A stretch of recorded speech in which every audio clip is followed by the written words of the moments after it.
Hey, speech and debate team. So here's what's going to happen. If you're really into your independent project, then you can by all means keep working on it with my approval. There are a handful of you that I think are doing exactly what you should be doing, and then I think there are others of us that are kind of lost, and that's not your fault, that's my fault, because this from the very beginning was an experiment to see what would happen if we did this. I'm not giving up on it. I'm learning a lot of good ways about how not to do independent arts-based analysis projects, so they will continue next year. If you're not one who continues with it this year and you come back next year, we'll keep doing them, but a tweaked version of them. What I'm going to do for those of you who aren't really going like guns blazing on the independent project, we're going to shift back to just a theater class, and we're going to do it through the lens of the production that we're working on for One Act Competition, the 39 Steps. So I need to bring you up to speed. You're going to watch some videos that I'm doing as sort of a vlog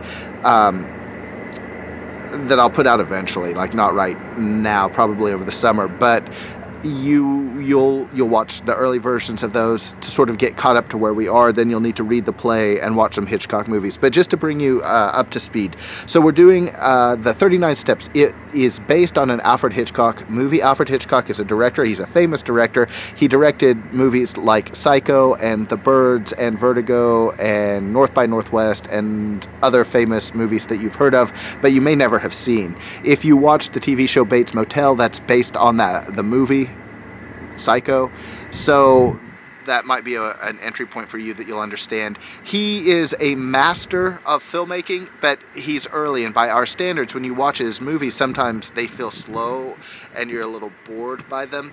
Understand though that he's operating in a particular time period, well, a huge time period, or like through most of the 20th century. And what makes him important is he's sort of inventing ways to do things that filmmakers still use to this day. And it's important that you understand a couple things, and I want to talk to you about them. So write this down. This is your first note. Hitchcock is important because of the auteur theory of directing. Auteur theory, that's French, I think, or some other language for author. And the idea is that if you're a novelist, the author is the person who writes the novelist. But if you go see a movie, the person who is most responsible for that movie is the director. Not the screenwriter, not the actor, not the special effects people, but the director. Because the director controls all of those things and can change any aspect of it. And really creates...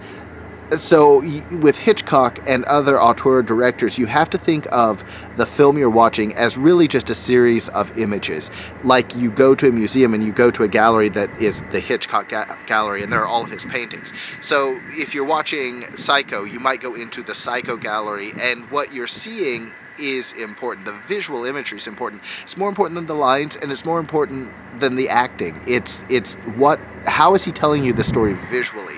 What does this cut mean? What does this picture, what does this camera angle mean, right? So like if I move this up here, like if I move it up like this and I get farther away, it makes me look smaller, right? So if I am framed in this way, Hitchcock, if you're watching Hitchcock or any other movie and this is the framing, then this means that I am in a weaker position. Whereas like if I don't know if I can do this, I'm sitting down and I can't really move because, okay.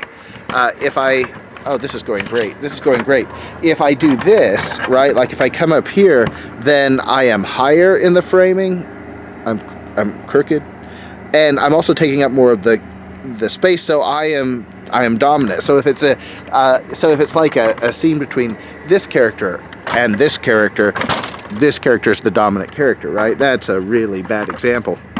But that's the idea of how this works, right? So Hitchcock came up with a lot of that stuff, and he has a lot of motifs that he reuses. So the first step is to watch a little bit about Hitchcock and then to watch some Hitchcock movies, and then we'll read the script. So it's a super easy time for you, except that you got to be off your phones and you got to be off any other devices so that you can really focus on what you're watching. And it can be a tough slog. Like these are these are often black and white, and we have trouble with that sometimes. They aren't super fast paced, and we have trouble with that sometimes. But if you'll just go in knowing that you're going into an art museum to look at paintings, to look at images, and to try to understand what the author's trying to tell you, then you'll do fine, okay? So that's it. The next step is, I'm not sure which movie we're going to start with, probably Rebecca, because it's I found a version on YouTube that's free, except that I'll figure that out.